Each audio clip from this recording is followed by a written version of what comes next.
सत्य के मार्ग पर चलता है। तो आपको महाराज साहब ने बताया भी कि सत्य है क्या? परमेश्वर ही सत्य है, परमात्मा ही सत्य है, बाकी सब तो असत्य है।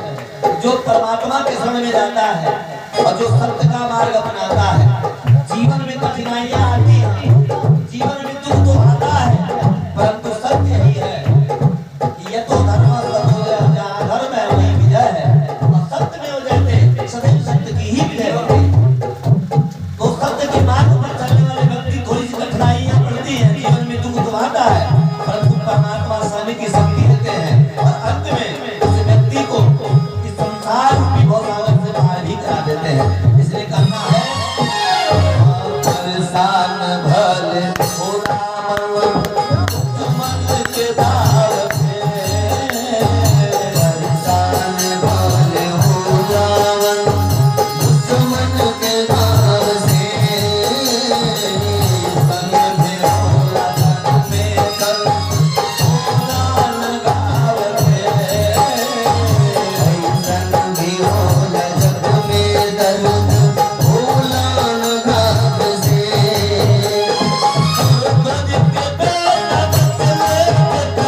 गुरबज के बेटा बचले जकरा, सिर पर चलल आरी, राम ना बिगड़िया रोग का बिगाड़ी, राम ना बिगड़िया रोग का बिगाड़ी।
माता को होता है, जो व्यक्ति दूसरे का बुरा चाहता है कभी उसका भला नहीं होता है।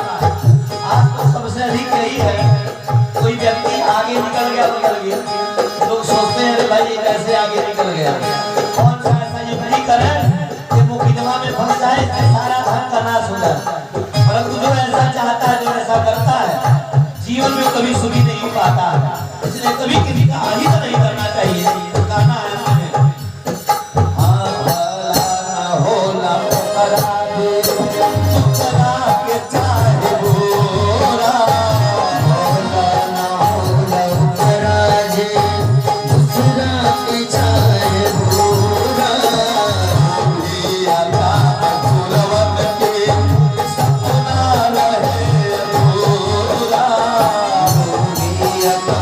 छोड़ बन के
वृंदावन बिहारी लाल की।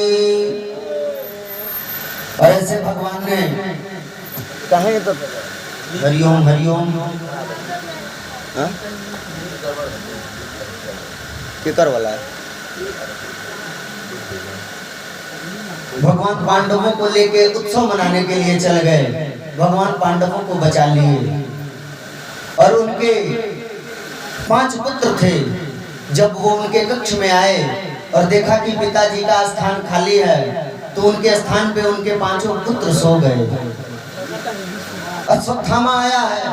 अश्वत्थामा सोचा कि 5 पांडव सो रहे हैं, बिना कुछ विचार किए, बिना कुछ सोचे तलवार उठाया और 5 बच्चों के गर्दन को काट दिया।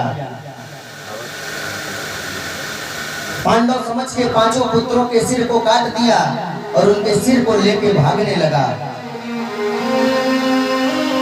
जब ये सिर लेके जा रहा था, द्रौपदी का नजर पड़ा। द्रौपदी जी देख ली। द्रौपदी रोने लगी, विलाप करने लगी। रोते रोते पांडवों के पास गई कि आप लोग यहाँ उत्सव मनाइए। उधर दुष्ट अश्वत्थामा हमारे पुत्रों का वध करके और उनके सिर को लेकर दौड़ा जा रहा है, भागा जा रहा है। पांडवों ने द्रौपदी को सांत्वना दिया कि हे द्रौपदी, जिसने भी हमारे पुत्रों का वध किया है, हम उसे छोड़ेंगे नहीं। और 5 पांडव अश्वत्थामा के पीछे निकल पड़े। अश्वत्थामा बड़ा प्रसन्न होके इन 5 बच्चों के सिर को लेकर दुर्योधन के पास गया और जाके दुर्योधन को दिया। दुर्योधन ने पूछा कि मित्र, तुम पांडवों के सिर को लेके आए हो? अश्वत्थामा बोला कि हाँ मित्र, मैंने अपना प्रतिज्ञा पूर्ण किया। मैंने प्रतिज्ञा किया था कि न 5 तो कम से कम 1 पांडव का सर तो लाके तुम्हें दूंगा ही। लेकिन मित्र, मैंने 5 के 5 पांडवों का सर लाके तुमको दे दिया। दुर्योधन ने कहा कि ठीक है, ये तुमने बड़ा उपकार किया है मुझ पे। अब ऐसा है, इनके सर से उस वस्त्र को हटाओ, एक बार मैं अपने शत्रुओं को देख लूं, शायद मेरा मृत्यु सुलभ हो जाए। जो ही अश्वत्थामा ने उस सिर से कपड़े को हटाया, दुर्योधन का सिर चकरा गया। लगा अपने आप को कोसने, लगा अश्वत्थामा को कोसने कि हे अश्वत्थामा, ये तुमने क्या कर दिया?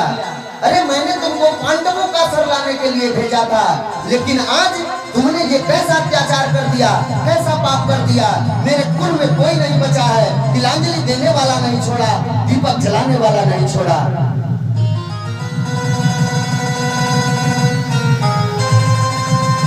हे अश्वत्थामा,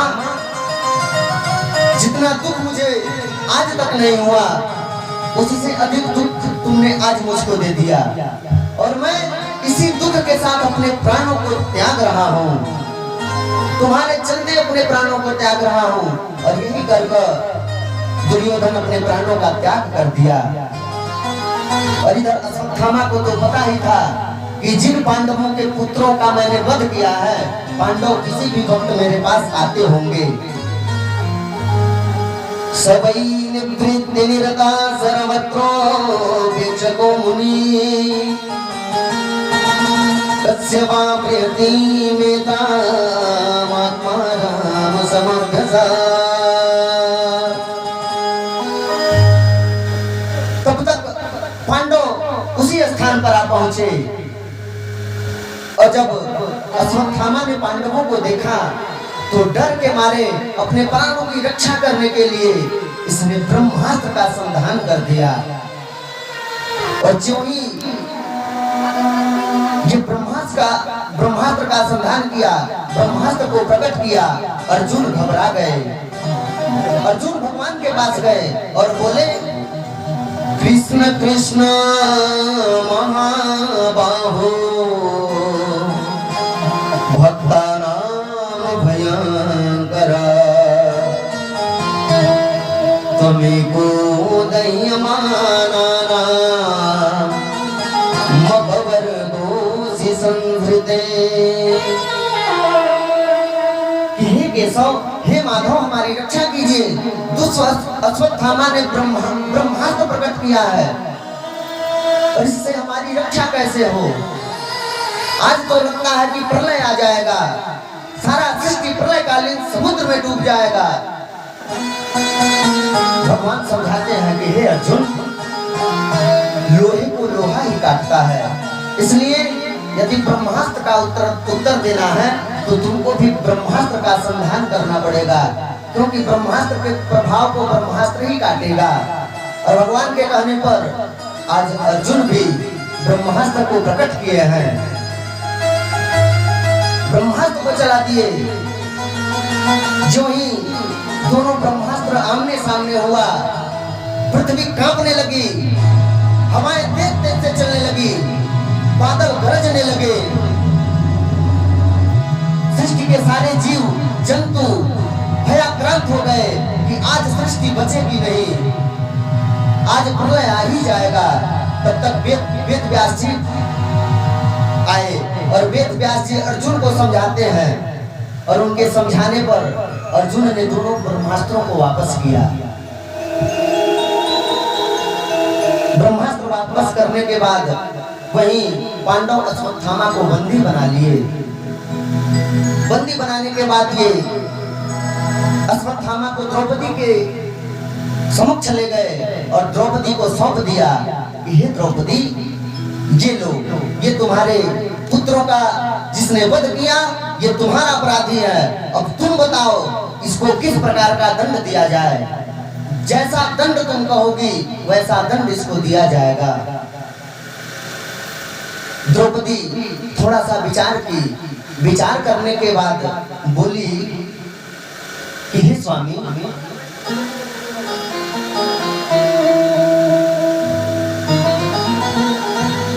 अरे मेरे तो पांचों पुत्र मर ही गए, जो होनी था वो हो गया, लेकिन एक बार ये विचार कीजिए कि ये आपके गुरुजी के पुत्र हैं और गुरुजी के पुत्र के साथ इस तरह का व्यवहार नहीं करना चाहिए। एक बार गुरु माता का विचार कीजिए, मेरा क्या है, मेरे लिए तो आप 5 के 5 हैं, मेरा कट जाएगा, लेकिन गुरु माता पे विचार कीजिए कि इसके मृत्यु के बाद गुरु माँ का सहारा कौन बनेगा। द्रौपदी के इस उत्तर को सुन के, इस विचार को सुन के सारे लोग वाहवाही करने लगे, वाह रे द्रौपदी, धन्य है, आखिर माँ तो ममता की मूर्ति होती है, माँ ही माँ के दर्द को समझती है, और गुरु माता के दर्द को समझकर द्रौपदी ने इसका वध करने से मना कर दिया।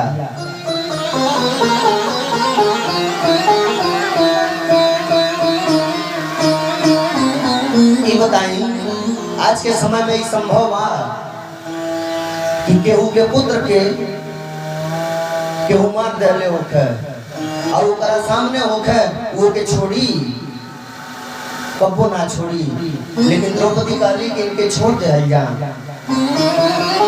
लेकिन भगवान वहीं खड़े हो गए और भगवान बोले कि ब्रह्म बंधु नंदव्याम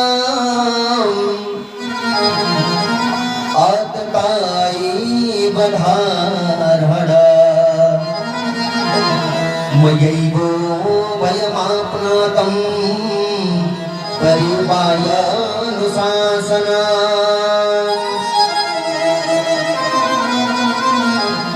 पांडवों, द्रौपदी का कहना बिल्कुल सत्य है कि ब्राह्मण का वध नहीं करना चाहिए, गुरुपुत्र का वध नहीं करना चाहिए, क्योंकि ब्राह्मण की हत्या करने पर ब्रह्म हत्या का दोष लग जाता है। लेकिन आतताई बधारहण, यदि वो आतताई हो, दुष्ट हो, तो उसे छोड़ना भी नहीं चाहिए। अभी युधिष्ठिर जी हाथ जोड़ के खड़े हो गए कि केशव, ये कैसा उपदेश दे रहे हैं, अपने एक ही बात में आप दोनों बातें कह रहे हैं कि ब्राह्मण का पुत्र हो, वो पापी हो, दुष्ट हो, तो उसे मारना नहीं चाहिए, उसका वध नहीं करना चाहिए, लेकिन अगर आतताई हो तो उसे छोड़ना भी नहीं चाहिए। ये कैसे धर्म संकट में आप हमको डाल रहे हैं। तब भगवान ने बताया कि देखो, अगर कोई संभ्रांत नागरिक हो, प्रतिष्ठित हो, ब्राह्मण हो, उसके लिए अपमान ही मृत्यु दंड के बराबर है। इसलिए इसको अपमानित करके राज्य से निकाल दो, यही इसके लिए मृत्यु दंड के समान होगा। और भगवान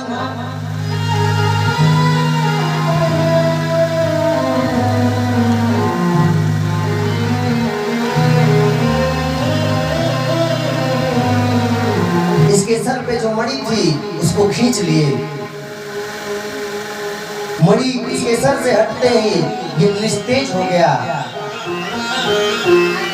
इसको अपमानित करके इसका आधा बाल मुंडवा के गधे पे बिठा के नगर में घुमाया और नगर से बाहर कर दिया।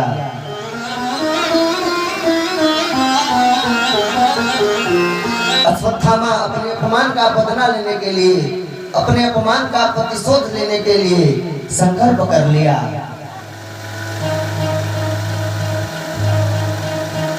और उसने एक बार पुनः ब्रह्मास्त्र का संधान किया और ब्रह्मास्त्र को उत्तरा के गर्भ की ओर छोड़ दिया।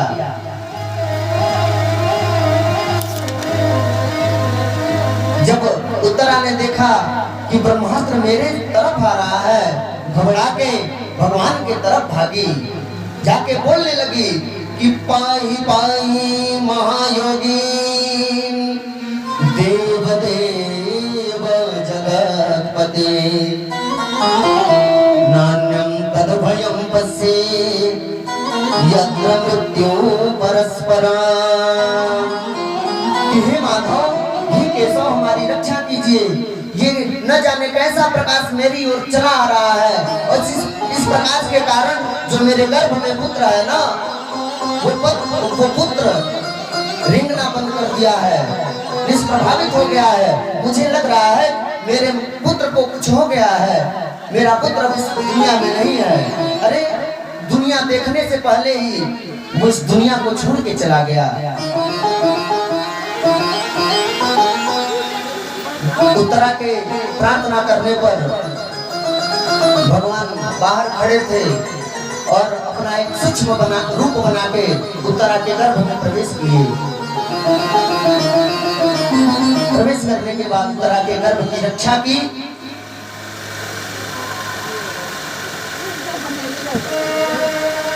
और इधर अश्वत्थामा को भगवान श्राप दे दिए कि हे अश्वत्थामा, जाओ, मैं तुमको आज अमरता का वरदान देता हूँ, तुम अमर हो जाओ। लेकिन कैसे? तुम मृत्यु के लिए तड़पोगे। ऐसा अपराध करते हुए तुमको तनिक भी विचार नहीं आया कि आज मैं क्या करने जा रहा। तुम मृत्यु के लिए तड़पोगे, लेकिन तुम्हारे समक्ष मृत्यु नहीं आएंगी। तुम्हारे शरीर में कीड़े पड़ जाएंगे, कुष्ठ हो जाएगा, कोढ़ फूट जाएगा और तुम दर्द से इधर उधर भटकोगे, लेकिन मृत्यु तुम्हारे निकट नहीं आएगी। और इस प्रकार भगवान ने उत्तरा के गर्भ की रक्षा की।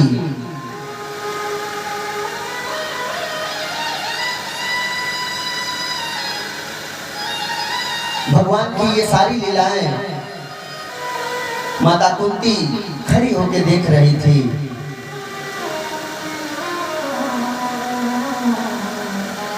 अब भगवान ने सबसे विदा मांगा कि बुआ, अब मुझे आज्ञा दीजिए, मैं अपने द्वारिका को जाना चाहता हूँ। कुंती बुआ रोने लगी, हे केशव, आप हमें छोड़ के मत जाइए।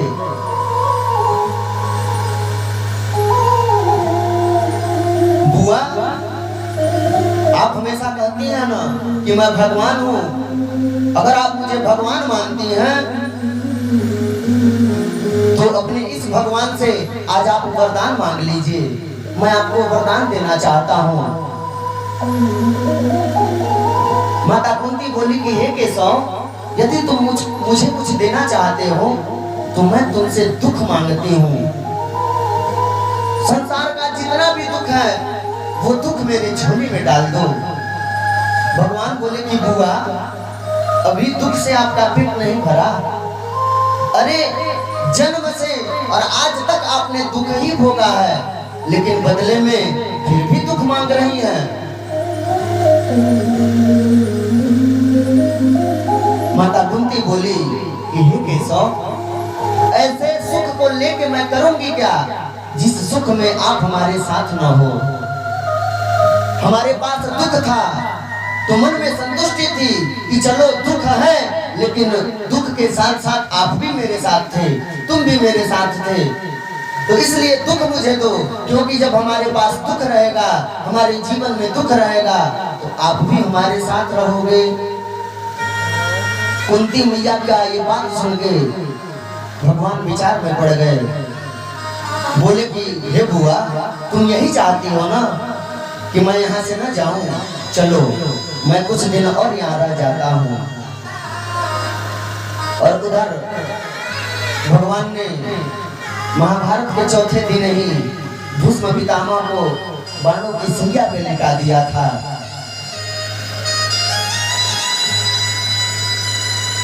भीष्म पितामह जी बाणों के सैया पर लेट के पश्चाताप कर रहे थे, क्योंकि उस समय सूर्य जो है दक्षिणायन थे। भीष्म पितामह सूर्य उत्तरायण होने की प्रतीक्षा कर रहे थे, क्योंकि दक्षिणायन, जब सूर्य दक्षिणायन होते हैं उस अवधि में जिसकी मृत्यु होती है उसे स्वर्ग की प्राप्ति नहीं होती है। सूर्य दक्षिणायन की मृत्यु उत्तम नहीं मानी जाती। और अब धीरे धीरे सूर्य उत्तरायण हुए। भीष्म पितामह युद्ध भूमि में बाणों की सैया पर लेटकर मन में विचार कर रहे थे कि एक बार प्रभु का दर्शन हो जाता तो मेरा जीवन धन्य हो जाता, मैं सुख पूर्वक अपने प्राणों को त्याग देता। भक्त की ऐसी पुकार सुने जब भगवान, तो पांडवों को लिए और कुरुक्षेत्र में पहुंच गए।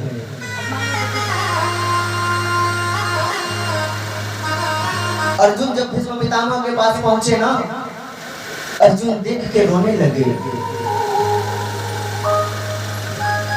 सभी पांडव रोने लगे। अर्जुन ने कहा कि जिस पितामह ने अपने गोद में मुझे खिलाया, इतना लाड प्यार किया, अनेकों प्रकार की विद्याएं दी, अपने पुत्र के समान प्यार किया, मैं इतना बड़ा भागा हूं कि राज्य वैभव के लिए, संपदा के लिए अपने उसी पितामह के ऊपर बाण चलाया, उनके शरीर को भेद दिया, उनके शरीर में छिद्र कर दिया।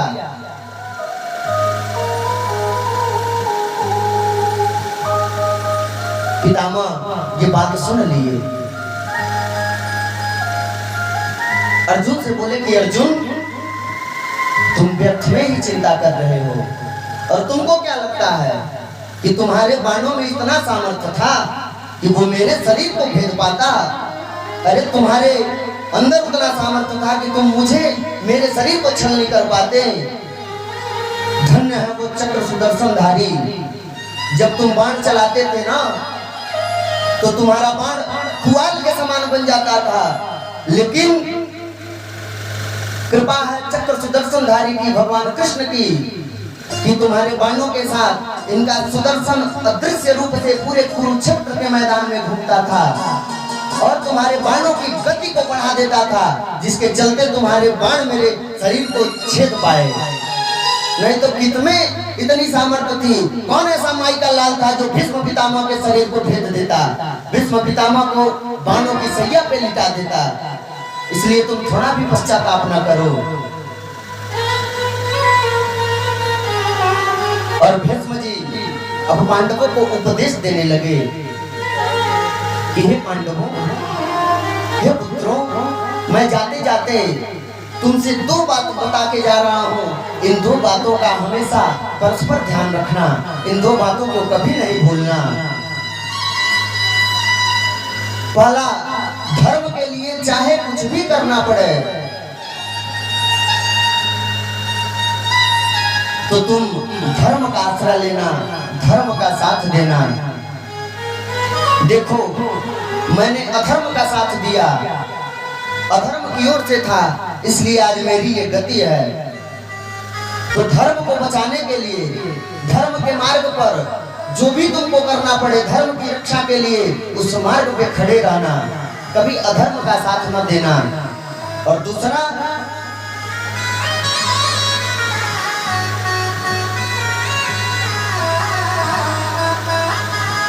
जो भी शरणागत तुम्हारे शरण में आ जाए उसे क्षमा कर देना।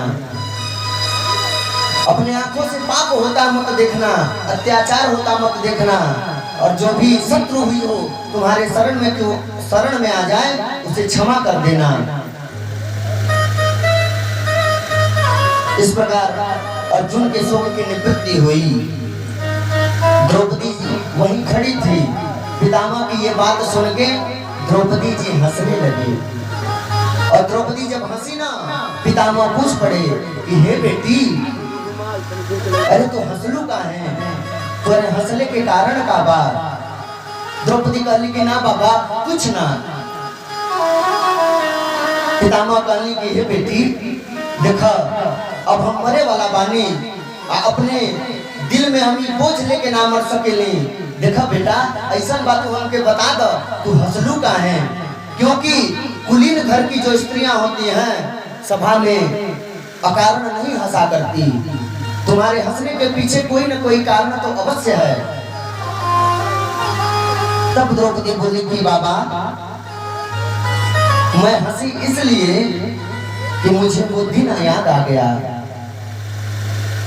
याद करिए जिस समय मैं रजस्वला धर्म में थी, आखिर उस दिन आपका ये उपदेश कहाँ गया था? जो स्त्री रजस्वला धर्म में होती है उसके पति भी उसके शरीर को स्पर्श नहीं करते। लेकिन उस दिन पूरे भरे दरबार में दुष्ट दुशासन मेरे बालों को खींचता हुआ दरबार के मध्य लाया और मैं सबसे गुहार लगाई। उस दरबार में द्रोणाचार्य, कृपाचार्य और आप स्वयं बैठे हुए थे, सबसे ऊंचे गद्दी पर आप बैठे थे। यदि आप आदेश दे देते तो किसमें इतना सामर्थ्य था कि मेरे साथ ऐसा अभद्र व्यवहार करता? लेकिन किसी ने मेरा साथ न दिया। और मैं अंत में अपने भाई श्री कृष्ण की शरण में गई, कृष्ण को पुकारने लगी कि मोची मुरे रत आखी गुरे रत, अरे पापी के हूँ निरेखत नाई, ताकतवा हम ही के सबे ओ करे ओरिया के हो देखत नाई। हे पितामह, ओ दिने हम रजस्वला धर्म में रहली, लेकिन दुष्ट दुशासन अपने मोची पर दाव देके भरे सभा में हमार अपमान करत रहल, हमार बाल खींच के ले आई। सब केहू हमारी ओर देखत रहल, वो पापी के केहू ना देखल। सास जेठानी खड़ी देवरानी, दुशासन के केहू छेकत नाई। हे गिरना हमारी ओरिया फटही धोतिया केहू फेंकत नाई।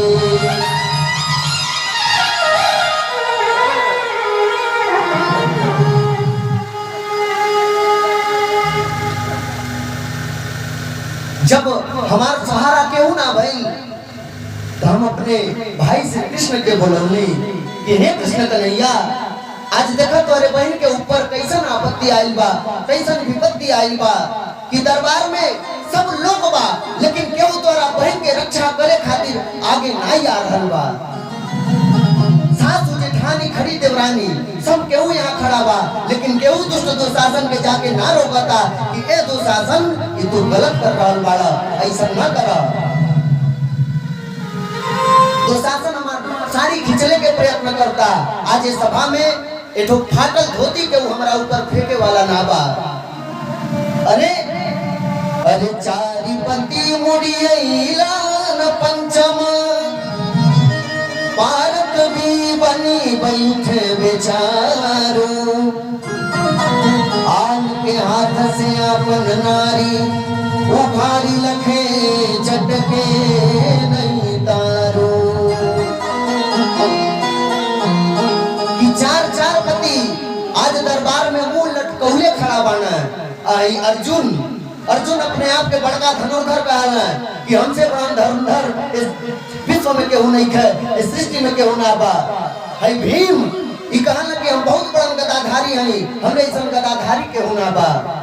है युधिष्ठिर जी कहला कि हम बहुत बड़ा भालाबाज हई, हमरे ऐसा भाला चलाए वाला ना बा केहू। लेकिन आज ये लोगन के शस्त्र विद्या कहाँ रखा गई बा, कौन ताके पर लोग आपस विद्या रख के आइल बा।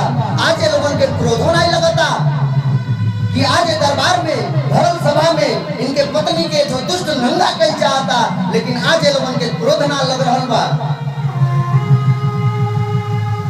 ऐसे में ना बिसरई हाथो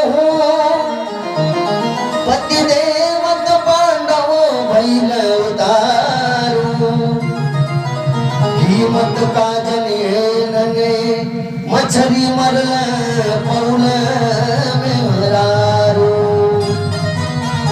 देखी ये तो भाई के ये तो बहन के सबसे ज्यादा भरोसा अपना भाई के ऊपर होला और यही भरोसा से आज द्रौपदी भगवान कृष्ण से कह रहल बाड़ी कि हे भैया ऐसे में समय तो हमके छोड़ी देता, क्यों हमार साथ देवे वाला ना बा, तू हमके ना भुला जइह। अरे हमार पांचों पति तो उतारू भइले ही बना आ ई कीमत का जने मेहरारू के। स्वयंवर में गई ना मछली के आंख में निशाना लगौला, स्वयंवर जीतना मेहरारू पा गई ना, ई मेहरारू के कीमत का जनी है।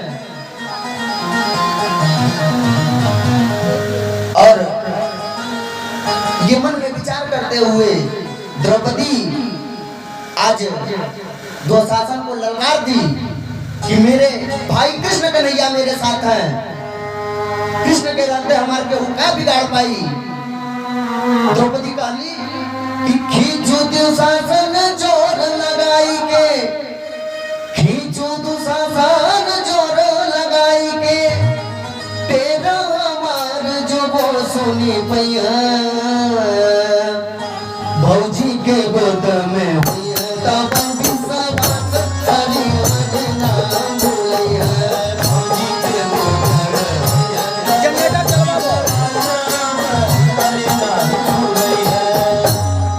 ये दुशासन तोरा अंदर जितना जोर बा सारा जोर लगा ले, दिखा दे अपने शक्ति के। हमके विश्वास बा कि हमार भैया अगर भौजाई के गोद में हुई समय तो हमार पुकार सुन के दौड़त चलिए हैं कि तेरे सुने नय बेर लगे रैया में कटौतिर ना रही पैया नार नदी बन डाकत रे बन के इरना बिरना चलिए ये दुष्ट ते अपन जोर दिखा दे। हमके विश्वास बा कि हमार भैया अगर हमारा आवाज सुने है ना तो जैसे नदी के फानत हिरन दौड़त चली आवेला वैसे हमार भैया आज दौड़त हमें लगे हैं आके हमार लाज बचे हैं। ऐसे साथे कहली कि जियत बाजा बोले भयवा जियत बा जबले भयवा माथे चढ़ैबा गाढ़े में बारी भरोसा हमार ओ नेताजी के भला गोहरैबा पांच पति पर ऐसी गति ए देश में साझैया की लगैबा सासुर में सब आयर बा अब नैहर से गिरना बोलबैबा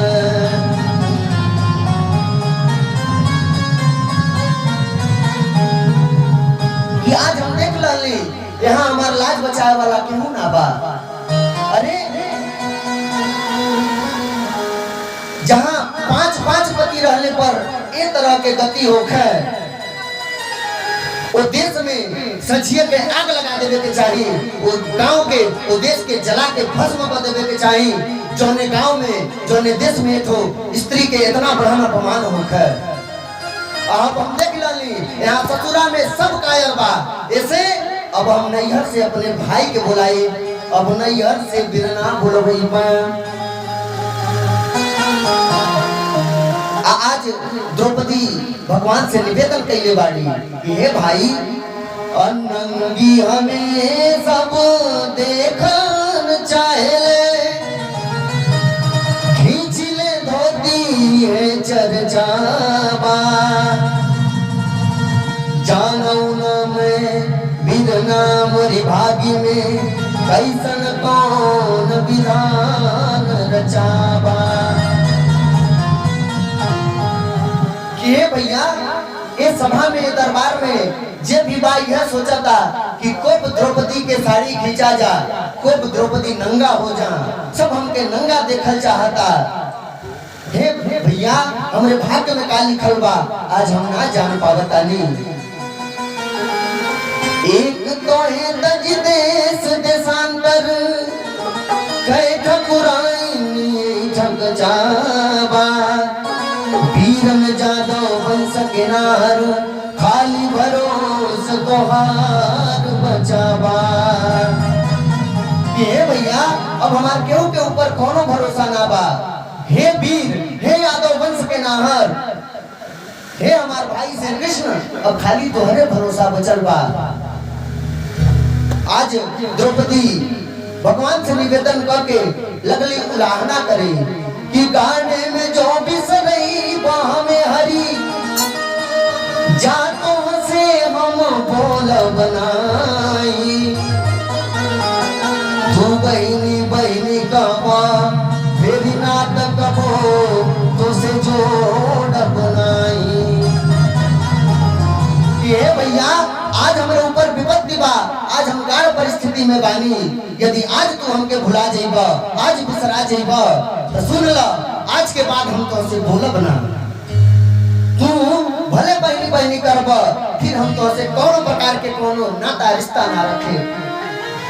द्रौपदी आज उलाना कर रहल बाड़ी कि इतने ना कि पूस में ले खिचड़ी आइबा, गठरी सज जाए त खोल बनाई, सावन में तोहे बाने बदे जरई फेरी ताल में बोर बनाई। ये भैया अगर आज तू हमके बिसरा देब, आज भुला देब, आज हमार रक्षा ना करब तो जान पड़ा पूस में जब तू खिचड़ी लेके आईब ना तो गठरी सरी जाई है, बाकी वो गठरी खोल के ना देखब कि वो गठरी में का बा। ऐतने ना सावन में जब रक्षाबंधन बहन लोग बांधेला भाई के कलाई पर, वो रक्षाबंधन हो हम ना बांधब। आज के समय में तो धागा वाला चलता, पहले सावन कृष्ण प्रतिपदा के जया सावन चढ़े वही लोगन जाके ताले में धाने के जरई बो आवा, धीरे धीरे वो जरई पूर्णिमा तक बांधे भर के हो जा, वह जरई उखाड़ के बाई के हाथ में बांधल जा। तो द्रौपदी आज उलाहना कर रहल बाड़ी कि हे भाई हम तो के रखियो ना बांधब। ऐतने ना कि तीज परे त्योहार परे वीर ना फेर धोती मंगाओ बनाई, आन के आगे भले झुकबे तो हसे कुछ भी फुरमाओ बनाई। कि भैया अगर आज तू हमके भुला जाइबा तो तीज पड़ी त्योहार पड़ी तो ऐसे हम धोतियो ना मंगाई, अपने नैहर से हम धोतियो ना मंगाई, आन के आगे भले झुक जाइबा तो ऐसे कुछ मुंह फुरमाओ बनाई। जीवन में तो ऐसे कुछ कहब ना अगर तू आज हमके भुला जाइबा। ऐतने ना अभिनव सुना कि मौर बधे भगिना के सिरे, इमली तो से घोटवाई बनाई, पूत बियान तू चलबा हम काजरिया की लगाई बनाई कि हे भैया अगर आज तू हमके भुला जाइबा ना तो जैया द्वारा भगिना के माथे पर मोर बनाई वो दिन तो से इमलियो ना घोटवाई। अजैया तू अपने बेटा के बियाह करे जाइबा तो फुआ जाली काजर लगावे ना हम कजरो ना आके लगाई तोहरा लइका के।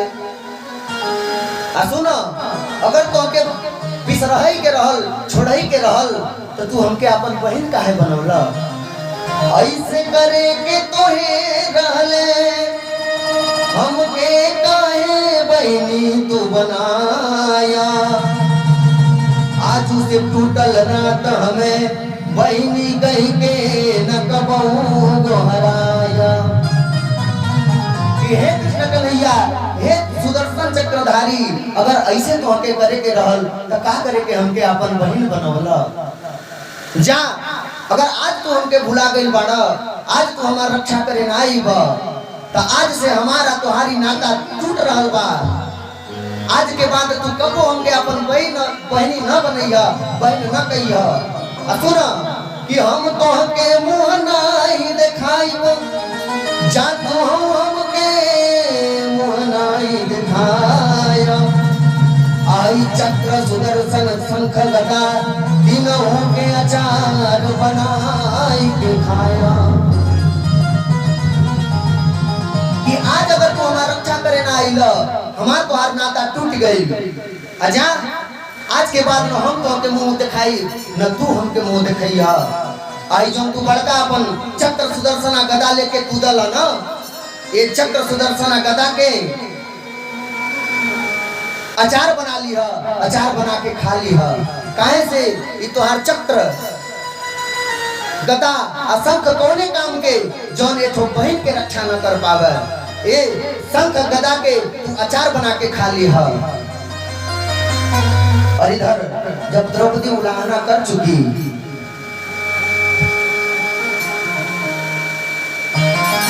भगवान सुने भगवान बहन की बात सुन के और आज प्रस्थान करते हैं कि आन के ना बहनी के गुहार में भाई चला जब गाए मुड़े मेघ फटे रविचंद छटे मिल के तरई बिछुने पछड़े रे। आज द्रौपदी के विनती सुन के द्रौपदी के निवेदन सुन के भगवान उठ गईली अपन खड़ाव छोड़ देली अपन पीतांबरी छोड़ देली केस जौनबा भगवान के खुलल रहल जौने अवस्था में रहली आज भगवान दौड़ पड़ली कि आज सूर्य अपन उंगली के दिशा बदल दे चंद्र अपन स्थान छोड़ दे पृथ्वी उलट जाए आकाश फट जाए लेकिन मैं अपनी बहन की रक्षा अवश्य करूंगा। आज मैं देखता हूँ कौन है जो मेरे बहन को अपमानित कर रहा है।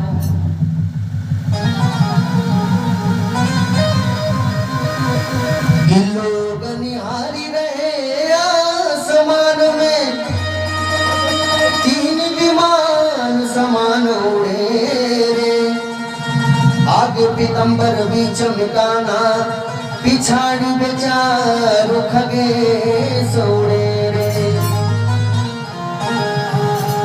जब भगवान जाए लगली तो यहाँ के पीतांबरी पीछे पीछे जाए लगल गरुड़ जी महाराज पीछे पीछे जाए लगले पीतांबरी बहस की हे कृष्ण कन्हैया हे कान्हा अरे हमार स्वभाव के कान्हे पर बा हमके अपने से अलग न करी हमके अपने कन्हवा पे धली। गरुड़ जी महाराज कहा कि हे कृष्ण कन्हैया हमके अपने नौकरी से न निकाले अरे हम तो मन के गति से आपके पहुंचा दे जहाँ कहीं हम वहाँ आपके लिए चलता नहीं हमके हमरे नौकरी से न निकाली आई राउत शोभा हमार शोभा तब बा जब आप हमारे ऊपर बैठो। आज भगवान कहना तो हमके अपना गति पर बड़ा गुमान हुआ ना तू अपने आप के बड़ा गतिमान बुझेला तो चला अगर आज तू हमके पा जा तो हम तो हमके मान जाएंगे। अब देखई के बाद कि पीठ पर कान पगरुन कसा पे तबा का पीठ पर कान पान दिन साथे आज लगे हटली बा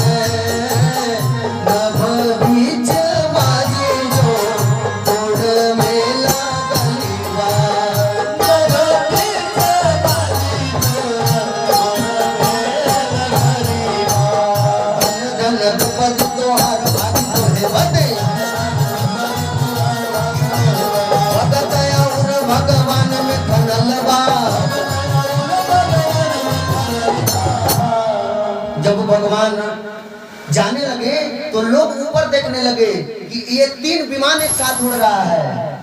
आगे आगे भगवान है, उनके आगे उनका पीताम्बरी वस्त्र है, पीछे से गरुड़ जी महाराज उड़ रहे हैं कि भगवान मुझे अपने ऊपर बिठा लीजिए। पीताम्बरी कह रहा है कि मुझे अपने कंधे पर रख लीजिए।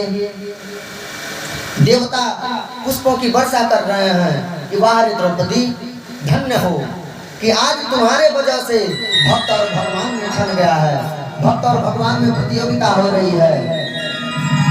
और ऐसे करते करते एक क्षण में भगवान उस सभा में पहुंच गए। और जब द्रौपदी भगवान के दिखली, भगवान के देखते ही कौरवन के ललकार दिहली कि टारत भीड़ बड़ी द्रौपदी, जनहंसिनी पोरत भाटत काई। अखाड़ी छखात लगे दुर्गा के सिया कन्या रहल छितिराई। अरे बोलली धाई दधाई के बोलली, अरे एड़ी ऊंचाई की हाथ उठाई। बाटे खड़ा बिरना अब देखब, बाघ बियान बाके करमाई। जब भगवान पहुंचली ना, भगवान के देखते द्रौपदी कौरवन के ललकार दहली कि हे दुष्ट कौरव, हे दुशासन, हे दुर्योधन, लगा ले जोड़। अब हम देखा तानी कि ये सभा में के ऐसन बा, के कर माई बाघ के बच्चा जन्मौले बाड़ी कि आके आज हमार साड़ी खींच लेला। ये लोग लगत साड़ी खींचे, भगवान अदृश्य रूप से लगने द्रौपदी की साड़ी बढ़ावे।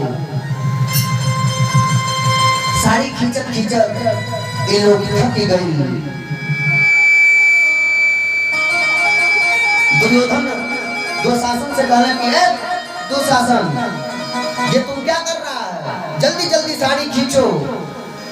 दुशासन कहना कि तुम के बैठ के खाली आदेश फरमावे के बाद हम ही बुझाता नहीं, आज हमारे ऊपर का बीताता। अरे हम तो आज बुझी नहीं कि पावर कि इस साड़ी के नारी है कि नारी के साड़ी है। ये साड़ी बीच नारी है कि साड़ी बीच नारी है, साड़ी बीच नारी है कि साड़ी बीच नारी है।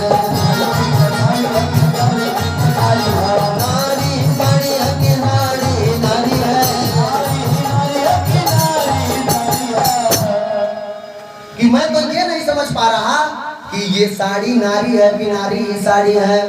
और देखते देखते उस दरबार में वस्त्र का गंज लग गया, साड़ियों का गंज लग गया और सारे कौरव वहीं परास्त हो गए। इस प्रकार से भगवान ने द्रौपदी का रक्षा किया, उसकी लाज को बचाया। तो जो भी भगवान के शरण में जाता है, जो भी सच्चे मन से भगवान को पुकारता है, भगवान उसके लाज को अवश्य बचाते हैं। बोल वृंदावन बिहारी लाल की, बांके बिहारी लाल की, भागवत भगवान की। और इस प्रकार से आज की कथा यही संपन्न होती है। अब आरती करेंगे।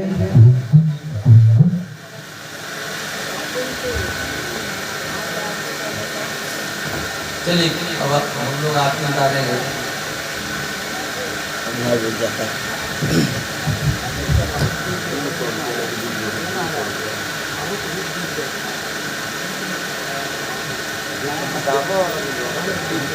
हाँ